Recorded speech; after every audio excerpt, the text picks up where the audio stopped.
Simha supreme techniques. आज हम आपको बताएंगे ट्रबल शूटिंग आपका एसी कोच में एसटी और एलटी लाइन में यदि कोई प्रॉब्लम होता है तो कैसे उसको सॉर्ट आउट करना है और किस वजह से क्या प्रॉब्लम हो सकती है उसके बारे में बताइए। देखिए, ये आपका अर्थिंग डिवाइस है। अगर मान लीजिए कि अर्थिंग डिवाइस आप जैसे ही इसको ऑन कर रहे हैं, ऑन करते ही शायद आपका जो है ये जो 750 की जो फ्यूज़ है ये अगर ब्लास्ट हो रही है तो आप समझिएगा कि अर्थिंग डिवाइस में शॉर्ट है। ये अर्थिंग डिवाइस जो है, अर्थिंग डिवाइस ही शॉर्ट है। अगर मान लीजिए आप ये अर्थिंग डिवाइस ऑन कर रहे हैं और उसके बाद आपका जो है पावर सप्लाई को ऑन कर रहे हैं, पावर सप्लाई ऑन कर रहे हैं, ये देखिए ये आपका ये पावर सप्लाई है, पावर सप्लाई ऑन किया है और उसके बाद आपने नेट सप्लाई दिया और नेट सप्लाई देते ही शायद फ्यूज़ उड़ रहा है। आपका जो ये एसटी लाइन की 125 एम्पेयर की जो फ्यूज़ है वो अगर उड़ रही है और आपका जो ये सिंगल जो है आपका कंट्रोल की जो फ्यूज़ है वो अगर उड़ रही है तो आप समझिएगा कि ये जो बेस है, ये बेस है, बेस जो है कहीं शॉर्ट हो रहा है। बेस अगर शॉर्ट हो रहा है तो आपको क्या करना है, आपको जो है ये फ्यूज़ निकालनी है। इस तरीके से फ्यूज़ निकाल के ये जो तार है और ये जो तार है इसको इधर से कनेक्शन आउट कर देना है।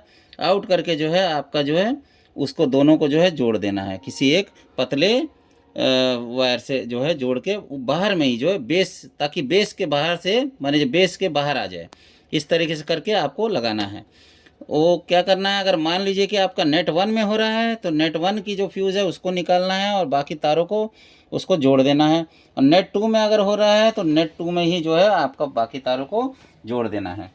तो ये हो गया। उसके बाद आपका जो है तीसरा, अगर मान लीजिए कि आपका जो ये जो पावर सप्लाई दे रहे हैं, पावर सप्लाई आप दे रहे हो, पावर सप्लाई दे रहे हो और नेट 1 में भी दे रहे हो तब भी ब्लास्ट हो रहा है, नेट 2 में भी अगर हो रहा है तो ये आप समझिएगा कि ये 100% आपका जो है जो 60 kVA ट्रांसफार्मर है उसमें प्रॉब्लम है। अगर दोनों ही नेट में अगर प्रॉब्लम आ रहा है, मान लीजिए कि आपने नेट 1 में दिया तब भी फ्यूज ब्लोन आउट हो रहा है और नेट 2 में दिया तब भी फ्यूज ब्लोन आउट हो रहा है, तो 100% इस वो जो है आपका ट्रांसफार्मर में प्रॉब्लम है।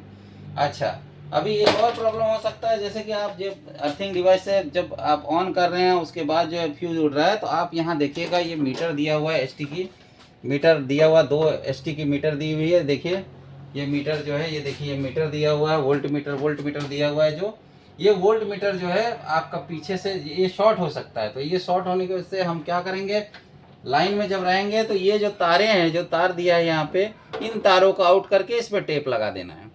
ये भी एक कारण हो सकता है आपका जो है एसटी फ्यूज के उड़ने का। इसके बाद आते हैं कि कभी कभी ऐसा होता है कि हमारा जो ये ट्रांसफार्मर है, यहाँ जो आपका जो 200 VA का ट्रांसफार्मर दिया हुआ है वो भी अगर शॉर्ट रहेगा तो भी आपके फ्यूज़, एसटी फ्यूज़ जो है वो ब्लोन आउट होते रहेंगे।